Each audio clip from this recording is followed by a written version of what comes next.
কারো চোখে যদি জল আসে কৃষ্ণা যেন কাঁদিতে আমি তো ফিরে আসবো না রে চলে যাব ওই পারে সেটি বিদায়টা দিসরে হালিমে পরিয়ে সাদা কাপড় তোরা লাশটাই আমার করিস দাপন সাপলা দেখলে আমার এক নজর। পাবনা মানসিক হাসপাতাল। এখানে চিকিৎসা দেওয়া হয় মানসিকভাবে অসুস্থ মানুষদের। এই হাসপাতালের দেয়ালের ভেতরে এমন চমকপ্রদ সত্য লুকিয়ে আছে যা শুনলে আপনারা রীতিমতো অবাক হয়ে যাবেন। এখানে বেশ কয়েকজন মানুষ আছেন যারা মানসিকভাবে সুস্থ, অথচ বছরের পর বছর তারা বন্দী হয়ে আছেন অসুস্থ রোগীদের ভিড়ে একই পরিবেশে।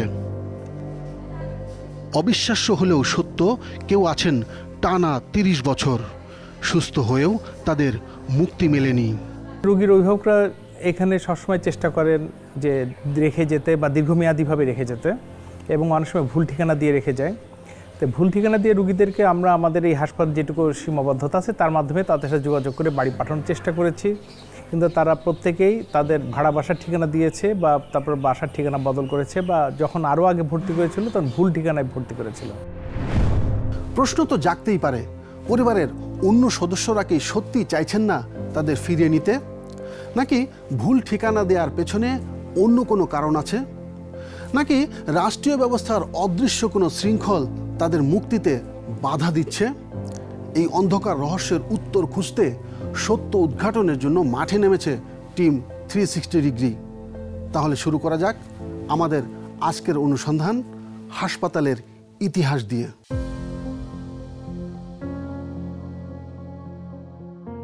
1957 সালে পাবনা শহরের 3 কিলোমিটার দূরে হেমায়েতপুর ইউনিয়নের শীতলায় জমিদার বাড়িতে যাত্রা শুরু এই মানসিক হাসপাতালের। মানসিকভাবে অসুস্থ অথবা আহত রোগীদের ঔষধ, শল্য চিকিৎসা এবং সেবা শুশ্রূষার জন্যই এই হাসপাতাল। জীবন রক্ষাকারী ঔষধপত্রও দেওয়া হয় বিনামূল্যে।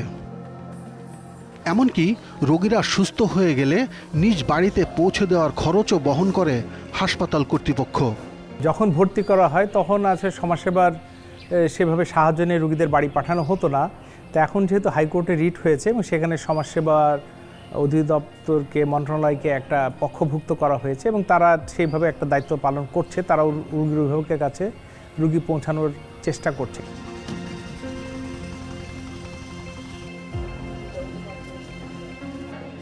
হাসপাতালের বহির্বিভাগ। এখানে প্রতিদিন ভিড় জমে দেশের নানা প্রান্ত থেকে আসা মানুষদের।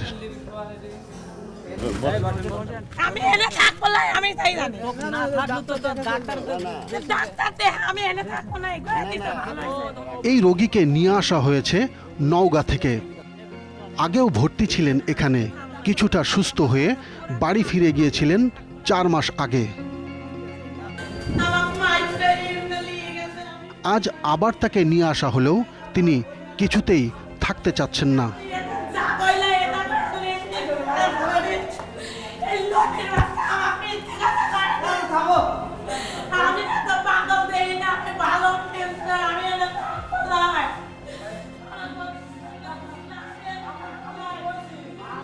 এবার জানবো ভর্তির সময় নাম ঠিকানা রাখা হয় কিভাবে। রোগী ভর্তির সময় রোগীর জাতীয় পরিচয়পত্র এবং রোগীর অভিভাবকের জাতীয় পরিচয়পত্র দুটাই রাখা হয়। একই সাথে রাখা হয় হচ্ছে রোগীর একটা নাগরিকত্বের সনদপত্র, যেটা ইউনিয়ন পরিষদের চেয়ারম্যান বা পৌরসভার মেয়র দিয়ে থাকেন। এগুলি সহকারে এই হাসপাতালে ভর্তি করা হয়। তারপরও ঘটে বিপত্তি। ভর্তির সময় দেওয়া জাতীয় পরিচয়পত্র কিংবা সনদেও গলত পাওয়া যায়। ঢাকা রুগী পাঠালাম, কমিশনার ওই সিটি কর্পোরেশন কমিশনার সে প্রত্যয়ন দিছে। পরে রুগী পাঠার তো আর খুঁজে পাওয়া যায় না। পরে আমাকে রিং করলো যে স্যার এরকম তো গার্জেন তো পাচ্ছি না। পরে আমি ফাইল দিলাম, তো ওই কমিশনারের কাছে যাও, কমিশনার ধরছে।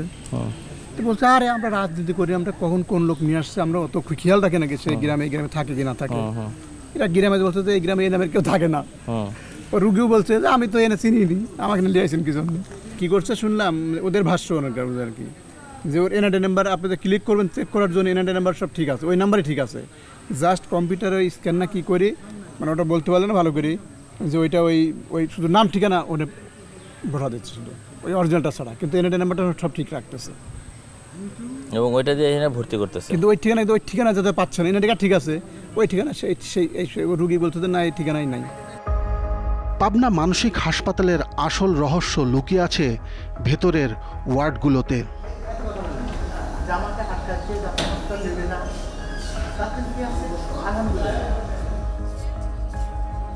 লম্বা করিডোর পেরিয়ে ঢুকতেই দেখা যায় কারো নির্লিপ্ত দৃষ্টি, কারো বিক্ষিপ্ত হাঁটাহাঁটি, কেউ বা আধবোজা চোখে অচেনা কথার জগতে ডুবে আছেন।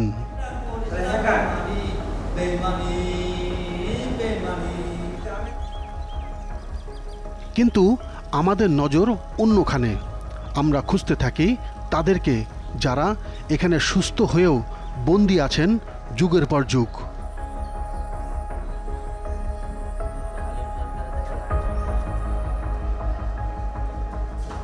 খালি চোখে দেখে বোঝার উপায় নেই কে সুস্থ কে অসুস্থ। আমরা যদি যে আপনাদের এখানে যারা তবে এদের মধ্যেই হাসপাতাল কর্তৃপক্ষ 9 জনকে শনাক্ত করেছেন যারা মানসিকভাবে সুস্থ। সেই 9 জনের তালিকা এখন আমাদের হাতে। 2014 সাল থেকে বারবার খবরের কাগজে বিজ্ঞাপন দিয়েও স্বজনদের খোঁজ পায়নি হাসপাতাল কর্তৃপক্ষ। মানসিক হাসপাতাল নয়, স্বজনরা যেন তাদের রেখে গেছেন কোনো বৃদ্ধাশ্রমে। সেই ক্ষোভ হাসপাতালের পরিচালকেরও।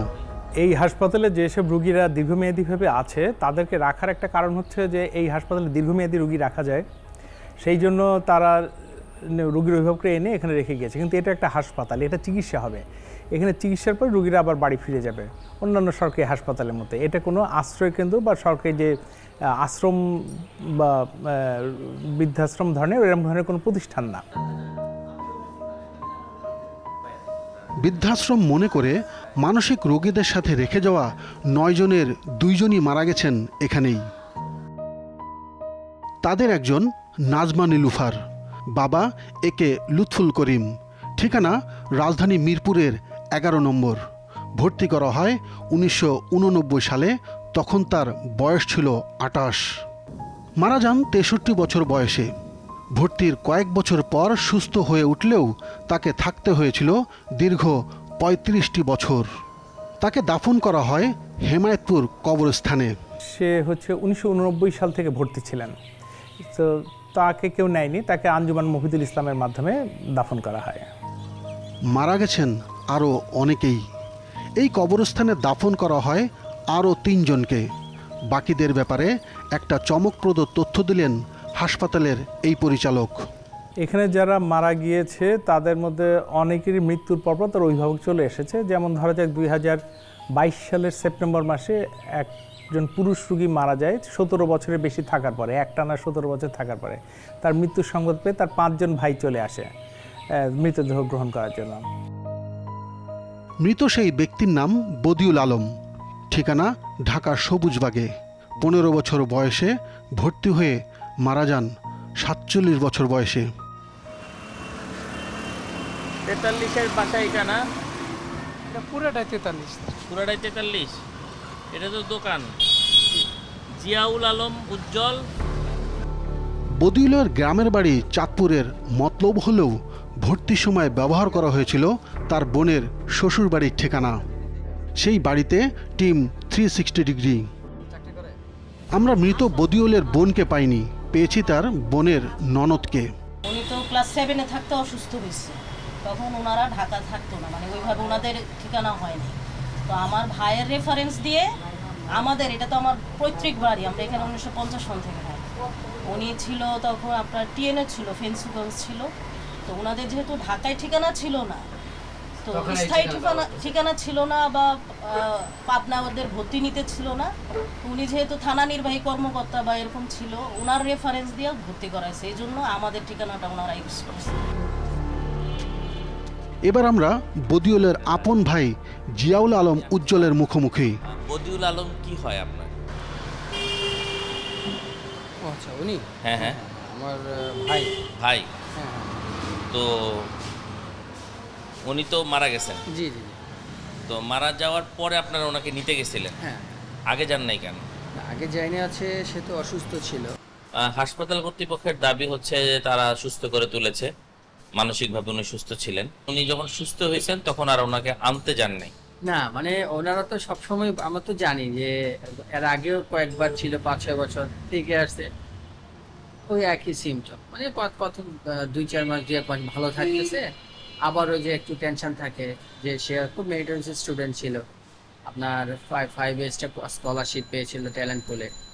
ও যখন মানসিকভাবে একটু সমস্যা হয়ে গেল, তো ওনাকে যখন একটু সুস্থ হওয়ার পর যখন আসছে, তার টেনশন একটাই যে আমি কি হবে আমার জীবন, আমি তো আমার সুস্থ হয়ে গেলাম, সুস্থ এখন আমি তো কিছু করতে পারছি না, আবার দেখা যায় 2-1 মাস পরে অসুস্থ হয়ে যাচ্ছে। আপনার কি মনে হয় না জিনিসটা অমানবিক ছিল? হ্যাঁ, অবশ্যই এটা অমানবিক ছিল। আমরা আসলে কি বলবো, সবাই তো ফ্যামিলি তো আসলে আমরা তো সবাই বিয়ে হয়ে গেছে, যার যার আলাদা সংসার আছে, সবারই একটু ইয়া ছিল আর কি। খুব খারাপ লাগছে আমি, কারণ আমার ভাই তো, কিন্তু পরিবেশ পরিস্থিতির কারণে দিয়ে আসতে পারতো। বদিউলকে বেশ কয়েকবার স্বজনদের কাছে নিয়ে এসেছিল হাসপাতাল কর্তৃপক্ষ, কিন্তু বারবার ফিরিয়ে দেওয়া হয় তাকে। ভাই তো বলছে যে নিয়ে ওর একটু বিয়ে টিয়ে দিয়ে দিলে বউ দায়িত্ব নিতে পারে, যে একটু ওর তো সম্পদ আছে, ওর একটা সম্পদ আছে না ওয়ারিশ হিসেবে। তো আমার বড় ভাই বলছে যে সম্পদটা দিয়ে মেয়েকে যদি প্রলোভন দেখায়ও যদি বিয়ে দেওয়া হয়, একটু গ্রামের বাড়িতে বা অর্থ কম, সে দায়িত্ব নেই, তারপরেও আপনারা তারা রিসিভ করেন। তারা কোনোভাবেই ওরা রিসিভ করে, যে বললাম কি মা বারান্দে দিয়ে উকি দিয়ে দেখে না যদি ছেলে থাইকে যাইতে চাই, এমন একটা অবস্থা। মা ছেলেকে রাখতে চাননি, কেন চাননি সেটা তিনি ভালো বলতে পারবেন। তবে সম্পদের ভাগ দিতে হয়নি বদিউলকে, সেই সম্পদ ভোগ করছে অন্য ভাই বোনেরা। কি বিশ্বাস হচ্ছে না? তবে ছোট্ট একটি বিরতির পর এমন অবাক করা চাঞ্চল্যকর আরও তথ্য জানাবো।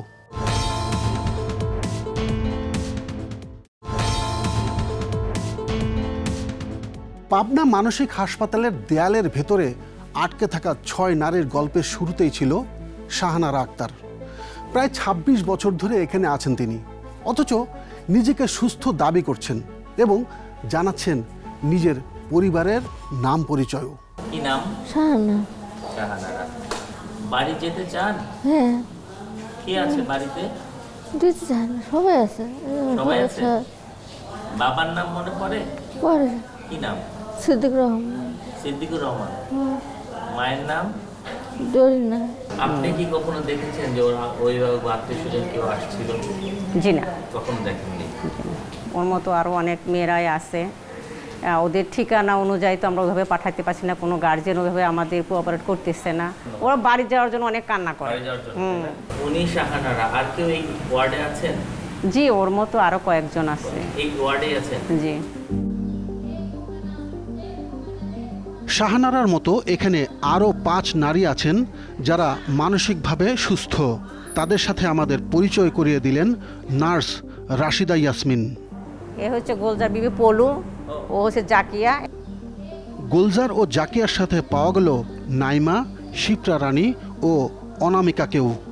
এবার প্রত্যেকের বিস্তারিত তথ্য নিয়ে অনুসন্ধান করতে চায় টিম 360 ডিগ্রি। জাকিয়া সুলতানা, বাবা মৃত বজলুর রশিদ, মা শাহনাজ, ঠিকানা পাবনার রাধানগরে। ভর্তির সময় বয়স ছিল 21, এখন 37 বছর।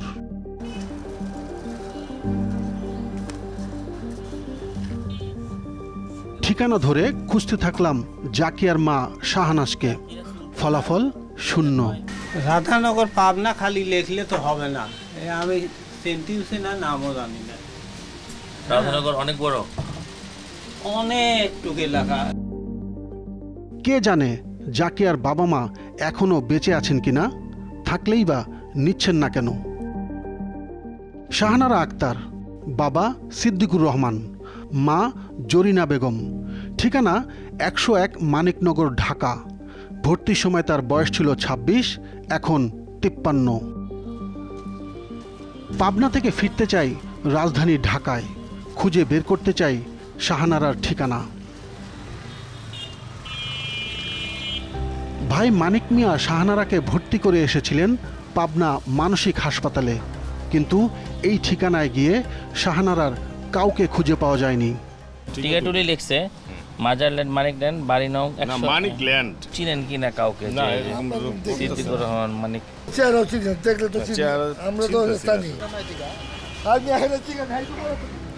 অনেক খোঁজ করার পরও স্থানীয় কেউ শাহানারার পরিবারের সন্ধান দিতে পারেনি। অজানাই থেকে গেল শাহানারার শেষ গন্তব্য কোথায়। অনামিকা বুবি ছিলেন রাস্তার ভবঘুরে। তাকে হাসপাতালে ভর্তি করিয়েছিলেন CTRDW নামের একটি বেসরকারি সংস্থার চিকিৎসক বিনোদ শেখর চাকমা।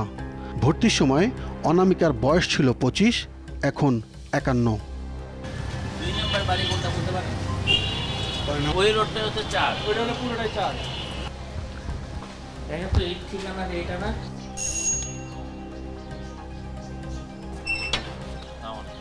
রাজধানীর মোহাম্মদপুরে অবস্থিত সেই সংস্থায় হাজির টিম 360 ডিগ্রি। এই ভদ্র মহিলা সম্পর্কে ইনফরমেশন জানতে চাই আর কি আমরা। জানতে চান, ঠিক আছে, ভালো কথা, কিন্তু ওনার সম্পর্কে আমাদের কাছে কোনো তথ্য আছে কিনা সেটা তো আসলে আমরা বলতে পারবো না। ফাইলপত্র থাকলে সেটাও থাকবে, হয়তো অফিসেই আছে, কিন্তু আমাদের হিট বাংলাদেশের যে ডাইরেক্টর আছে তার বরাবর একটা আবেদন করতে হবে। এনজিও সংস্থা হিট বাংলাদেশ, এর অধীনেই কাজ করে CTRDW। এবার হাজির হলাম হিট বাংলাদেশের প্রধান কার্যালয়ে। খুঁজতে থাকলাম ডাক্তার বিনোদ শেখর চাকমাকে। ডক্টর বিনোদ চাকমা এই নামে একটু সার্চ দিতে বলো যে কখনো কোনো স্টাফ আমাদের ছিল কিনা। দীর্ঘক্ষণ অপেক্ষার পর জানালেন তথ্য উপাত্ত যাচাই শেষে আমাদের একটা মেল করবেন তারা। কিন্তু 3 অক্টোবর পর্যন্ত সেই মেইল আমাদের কাছে আসেনি। আর মুখ প্রতিবন্ধী অনামিকা বুবিও জানেন না তার শেষ ঠিকানা কোথায়। নাইমা চৌধুরী, বাবা মৃত মজিবুল হক চৌধুরী, ঠিকানা ঢাকার কামরাঙ্গীর চরে। ভর্তি হন 2009 সালে, তখন বয়স ছিল 25, বর্তমানে 40 বছর।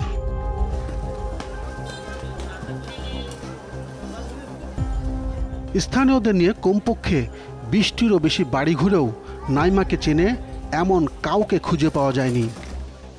হাসপাতালের নথিতে থাকা নাইমার ভাই হাবিবকেও কেউ চিনতে পারেননি। তালিকাভুক্ত মোবাইল নম্বরও বন্ধ। এর মধ্যে স্থানীয় একজন এসে চিনতে পারলেন নাইমার পরিবারকে। ঠিকানা দেওয়া এটা। আচ্ছা আচ্ছা আচ্ছা, বুঝতে পারছেন? কি নাম?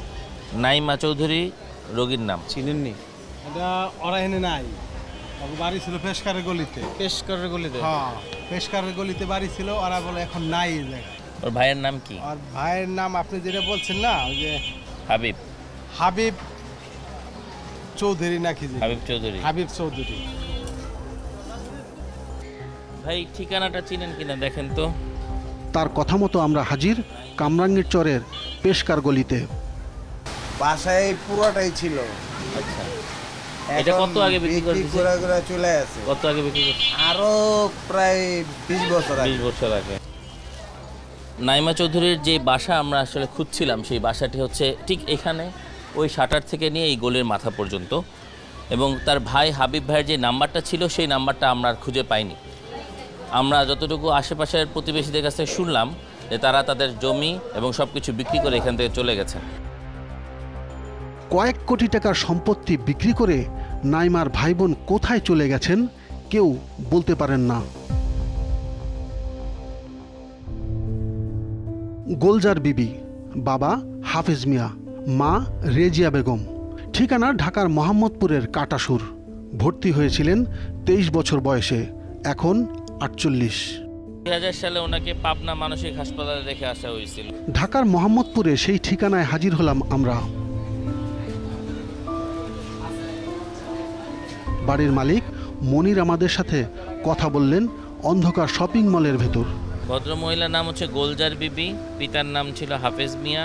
তবে আলোর সন্ধান পেতেও দেরি হয়নি। ছবি দেখেই মনির চিনতে পারলেন গোলজার বিবিকে।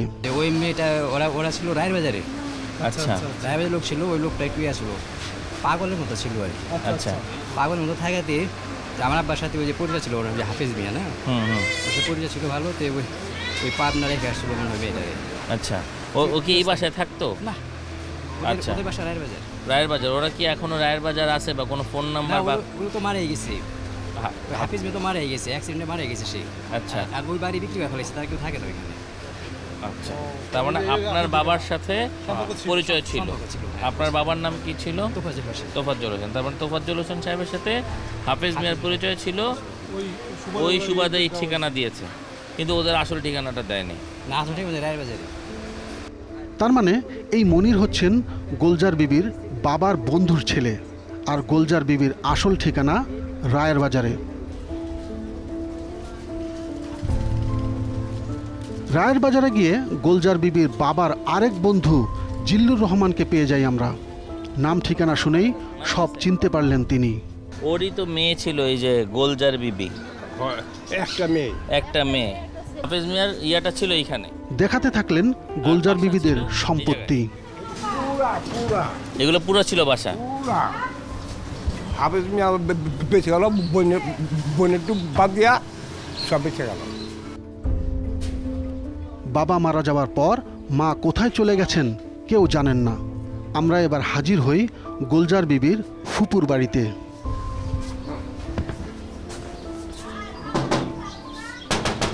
হাফেজ মিয়া কি হয়? হাফেজ মিয়া আপনার মামা? না, আমার আব্বুর ইয়া হয়, মামা হয়। আপনার আব্বুর মামা? আচ্ছা আচ্ছা, আপনার আব্বুর মামা হয় হাফেজ মিয়া, আর তার মেয়ে হচ্ছে গোলজার বিবি। তাকে 2000 সালে পাবনা মানসিক হাসপাতালে রেখে আসা হয়েছিল মানসিক সমস্যার কারণে। তিনি এখন সুস্থ, কিন্তু তাকে কেউ বাসায় নিচ্ছে না বা তার ঠিকানা কেউ পাচ্ছে না। আপনারা কি জানেন কিনা তার ঠিকানাটা কোথায়? না, এখন তো তারা তো মনে করেন যে এই বাসা বাড়ি করবে, এটা তো তারা গেছে গা, বুঝছেন? হ্যাঁ, এখন আর বাবা মনে হয় মারা গেছে। এখন মা কোথায় থাকে আমরা ঠিক জানি না, আমাদের সাথে কোনো সম্পর্ক নেই। গোলজার বিবির মা রেজিয়া বেগম জীবিত থাকলেও এখন আর এখানে আসেন না। কখনোই যাননি একমাত্র মেয়ে গোলজার বিবিকে দেখতেও। শিপ্রা রানী রায়, বাবা মহেন্দ্রচন্দ্র রায়, মা সুনিতা রানী রায়। ঠিকানা 52 শাঁখারী বাজার, ঢাকা। ভর্তির সময় তার বয়স ছিল 32, এখন 58 বছর।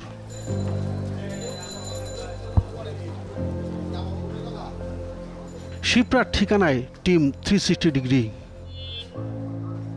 নথি বলছে দিলীপ দে নামের এক ব্যক্তি শিপ্রাকে ভর্তি করে এসেছিলেন। সেই দিলীপ দে মারা গেছেন। তবে তার ছেলে সুমন কুমার দের সন্ধান দিলেন এই ব্যক্তি। ঠিকানা হচ্ছে এই বাসাটাও। আপনারা কেউ চিনেন কিনা তাদেরকে? ওগো আত্মীয়, ইসলামপুর অরবিট কোম্পানিতে ম্যানেজার সুমন কুমার দে। ইসলামপুর এসে পাওয়া গেল দিলীপের ছেলে সুমন কুমার দেকে। ভালো স্যার। সুমন কুমার দে আপনার নাম? আমার নাম হচ্ছে রায়হান। শিপ্রা রানী রায়, বাবা মহেন্দ্রচন্দ্র রায়। এটা তো আমার বাবা বলতে পারবে তার কোনো রিলেটিভ কিনা, কিন্তু আমার রিলেটিভ জানা মতে আপনার বাবা তো বেঁচে নেই? বেঁচে নেই। আচ্ছা, আমাদের রিলেটিভের মধ্যে আমার জানার মতো নেই। এখন কেউ আমার বাবার নাম ব্যবহার করে, ঠিকানা ব্যবহার করে কেউ দিছে কিনা এটাও আমি জানি না। আমরা যতটুকু জানি যে দিলীপ কুমার দের বোন সম্পর্কে হয় হচ্ছে শিপ্রা রানী রায়। আমার তিন পিসি, এক হলো শিক্ষারানী দে, আর একজন মারা গেছে তার জন্মের সময়, একটা বড় পিসি ইন্ডিয়া থেকে, ওটা গীতা রানী দে। অথচ এই সুমনেরই আরেক পিসি শিপ্রা রানী, এমনটাই দাবি করলেন আমাদের তথ্যদাতা। ওর বাপের বোন। ওর বাপের বোন মানে দিলীপ কুমারের বোন। ওর বাপি আচ্ছা, ওই আইছিল না? পরে জিগাইছি, হ্যাঁ, মানে গর্জ হয় না। শিপ্রা রানী মানসিকভাবে সুস্থ হলেও এখন শারীরিকভাবে অসুস্থ।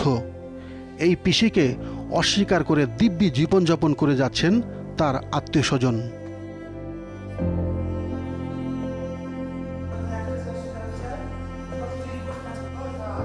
মানসিক রোগীদের সাথে একই পরিবেশে একই কক্ষে থেকে আসলে কতটা সুস্থ থাকা যায়, এমন প্রশ্ন নিয়ে আমরা হাজির হয়েছি মনোরোগ বিশেষজ্ঞ রুবিনা জাহানের সামনে। সবাই এখানে বিশেষ করে অসুস্থ হলে আসে, সো ওই জিনিসটার মধ্যে যখন আপনি থাকবেন, আপনার প্রাইমারি ক্রাইসিস কাটার পরে আপনি যদি অ্যাপ্রোপ্রিয়েট টাইমে বের না হতে পারেন, সেটা আপনার জন্য আসলে খুব হেল্পফুল হয় না। এটা আরও তার জন্য ট্রমাটিক হতে পারে, এটা ডিসকারেজিং হতে পারে, এবং সেটাও তার কন্টিনিউড পুয়ার মেন্টাল হেলথের একটা রিজন হতে পারে। কারণ আপনার ওখানে থাকার কথা না, আপনার ফিরে যাওয়ার কথা ফ্যামিলি এনভায়রনমেন্টে, যেখানে আপনি পুরোপুরি আপনার মতো করে আনন্দে রিলেশনশিপগুলো নিয়ে একটা ফ্যামিলি এনভায়রনমেন্টে with access to all the other relationship, এবং মিনস আপনি ভালো থাকবেন। কিন্তু সেই পরিবেশই তারা পায়নি কোনোদিন। না তাদের পরিবার দিয়েছে, না দিতে পেরেছে রাষ্ট্র। দিতে পারুক আর না পারুক, রাষ্ট্র কি পারে এই 7 জন নাগরিককে মুক্তি না দেওয়ার দায় এড়াতে? আমরা মুখোমুখি হয়েছি দায়িত্বরত সরকারি সংস্থার। ফিরছি ছোট্ট আরেকটি বিরতির পর।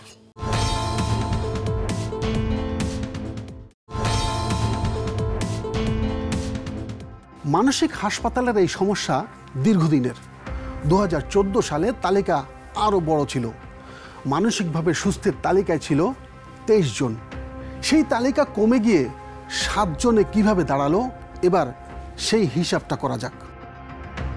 সুস্থ হওয়ার পরও যখন রোগীদের বাড়ি ফেরাতে পারছিল না, তখন বিপাকে পড়ে যায় হাসপাতাল কর্তৃপক্ষ। 23 জনের নাম, ঠিকানা আর ছবি দিয়ে বিজ্ঞপ্তি দিতে থাকে বিভিন্ন খবরের কাগজে। সেই বিজ্ঞপ্তি দেখে 2014 সালে বিষয়টি উচ্চ আদালতের নজরে আনেন অ্যাডভোকেট মেজবাহুল ইসলাম আসিফ। এই বিষয়টা যেমন অমানবিক, তেমনই এটি খুবই একটা আইন পরিপন্থী, বা আমি বলবো এটাকে বেআইনি। এই জিনিসটাকে আমরা কোর্টের দ্বারস্থ হয়েছি যে এই মানুষগুলোকে যেন আমরা মুক্ত স্বাধীন জীবনে ফিরে দিতে পারি, এই উদ্দেশ্য নিয়ে আমরা রিটটা ফাইল করেছিলাম। এরপরই তাদের নিজ বাড়ি ও আত্মীয় স্বজনদের হাতে ফিরিয়ে দিতে পাবনা জেলা প্রশাসন, জেলা পুলিশ সুপার কার্যালয়, জেলা সমাজসেবা অধিদপ্তর ও হাসপাতাল কর্তৃপক্ষকে নির্দেশনা দেন আদালত। আমার কাছে যে তথ্য আছে সেই তথ্য অনুযায়ী কমপক্ষে 6 জন মানুষ তারা ওইখানে ইতিমধ্যে মৃত্যুবরণ করেছেন, এবং বাকিরা কেউ কেউ তাদের ঠিকানায় যেতে সক্ষম হয়েছেন, এবং এখনও পর্যন্ত বাকি 7-8 জন, সম্ভবত 7 জন হবেন, তারা এখনও ওই মেন্টাল হসপিটালে চিকিৎসাধীন আছেন। তারা যেহেতু সুস্থ হয়ে গেছে, তাদেরকে তাদের স্বাভাবিক জীবন, তাদের পরিজনের কাছে মুক্ত আকাশে তাদেরকে ছেড়ে দিতে হবে। তাদের পরিবারের সদস্যরা বেশিরভাগ ক্ষেত্রে মানসিক হাসপাতালে তাদের ভুল ঠিকানা দিয়ে ভর্তি করে রেখে আসছে। অর্থাৎ তারা যদি সুস্থ হয়, তারা যেন তাদের নিজের ঠিকানায় ফিরতে না পারে।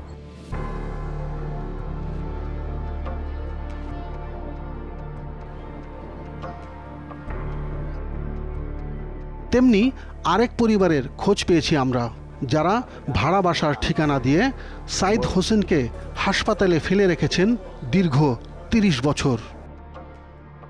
সাইদ হোসেন, বাবার নাম আবুল হাশেম মিয়া, মা হেলেনা বেগম, ঠিকানা ঢাকার মগবাজারের নয়াটলায়। 254 নম্বর যে বাসাটি আমরা খুঁজছি, এখানে এটা হচ্ছে 254, এটা হচ্ছে 254-এর 1 এবং 2, এবং খুব সম্ভবত এই বাসাটি হচ্ছে 254A, অর্থাৎ আমাদের তালিকায় যে ঠিকানাটি দেওয়া আছে সাইদ হোসেনের, সেটি কিন্তু এটাই। হ্যাঁ, 254A, 2য় তলা।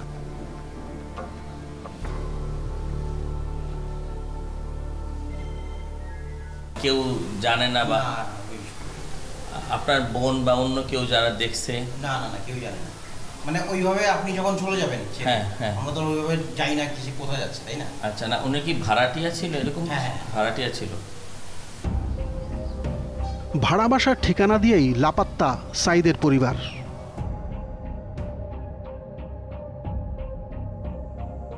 আমরা আবারও ফিরে গেলাম পাবনা মানসিক হাসপাতালে।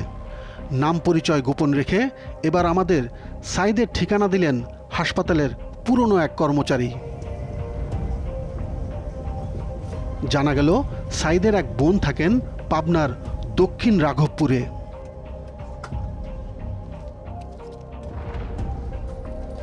বেশ কয়েক জায়গায় খুঁজতে থাকলাম সাইদের দুলাভাই জাহাঙ্গীর আলম রাজার বাড়ি হীরা ভবন।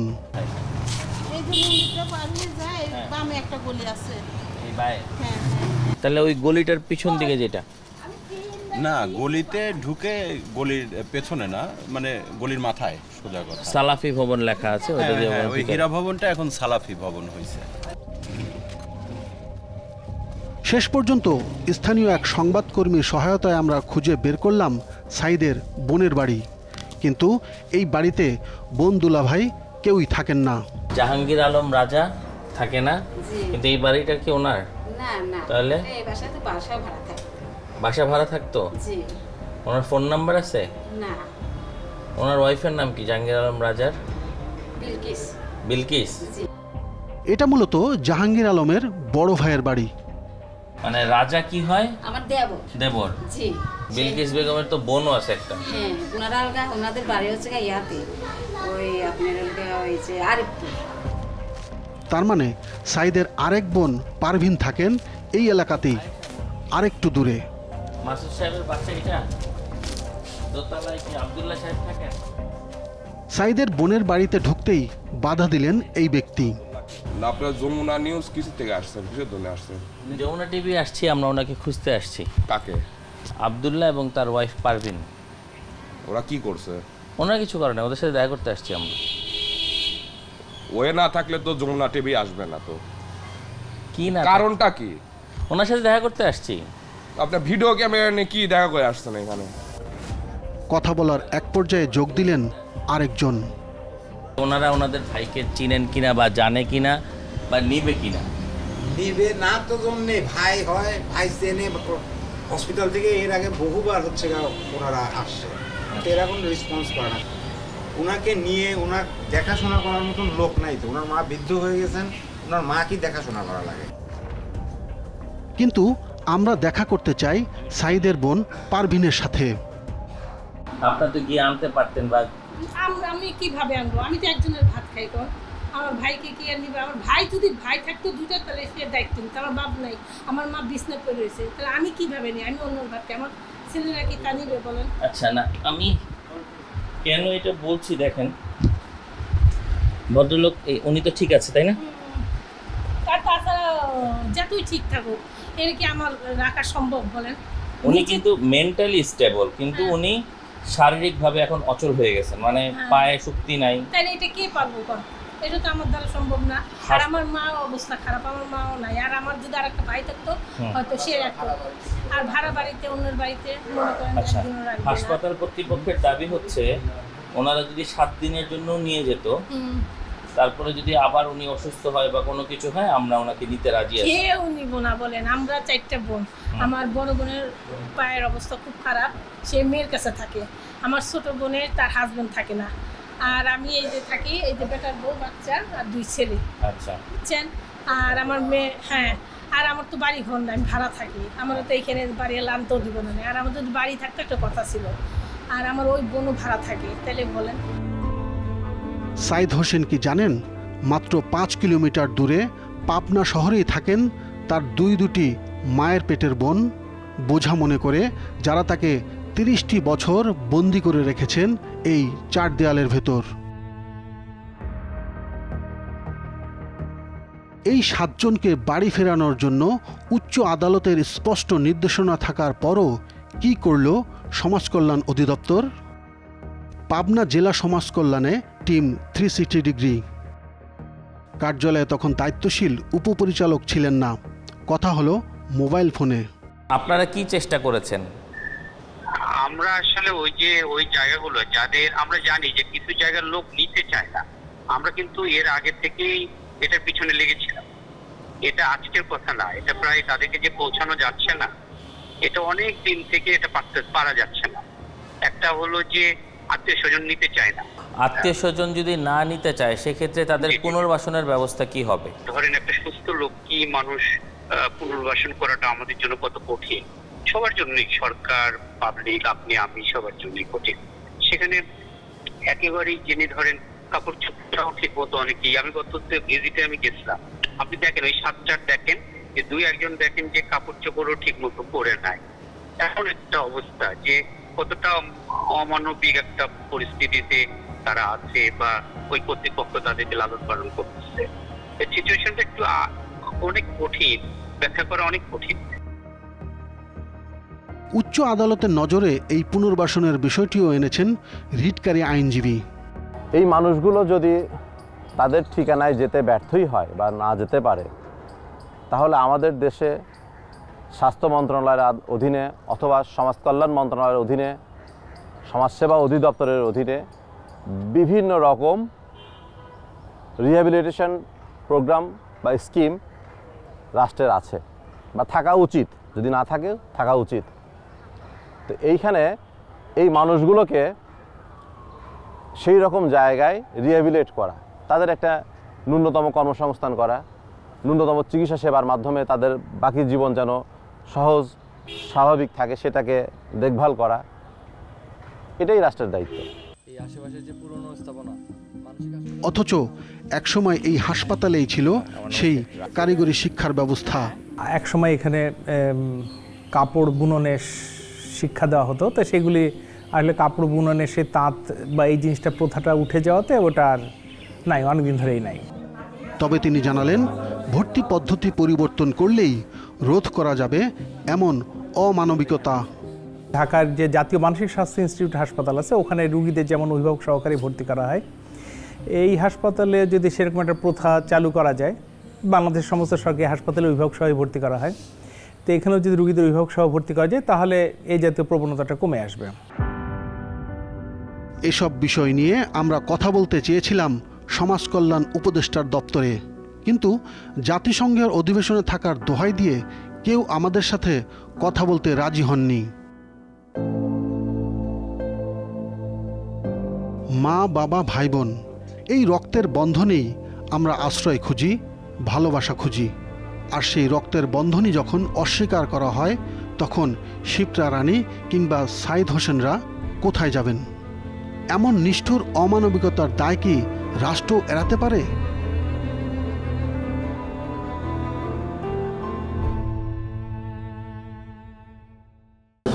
তার চোখে যদি জল আসে, কৃষ্ণা যেন কাঁদিতে, আমি তো ফিরে আসবো না রে, চলে যাবো ওই পারে। আমরা চাই এমন নিষ্ঠুর অমানবিকতার শৃঙ্খল ভেঙে যাক, মুক্তি পাক 7 জন অসহায় মানুষ, ফিরে যাক তাদের আপন ঠিকানায়। সুপ্রিয় দর্শক, আপনাদের কাছে সুনির্দিষ্ট অভিযোগ থাকলে আমাদের জানাতে পারেন পর্দায় দেখানো মাধ্যমগুলোতে। তবে কথা কিন্তু একটাই, ভালো থাকবেন, ভালো রাখবেন।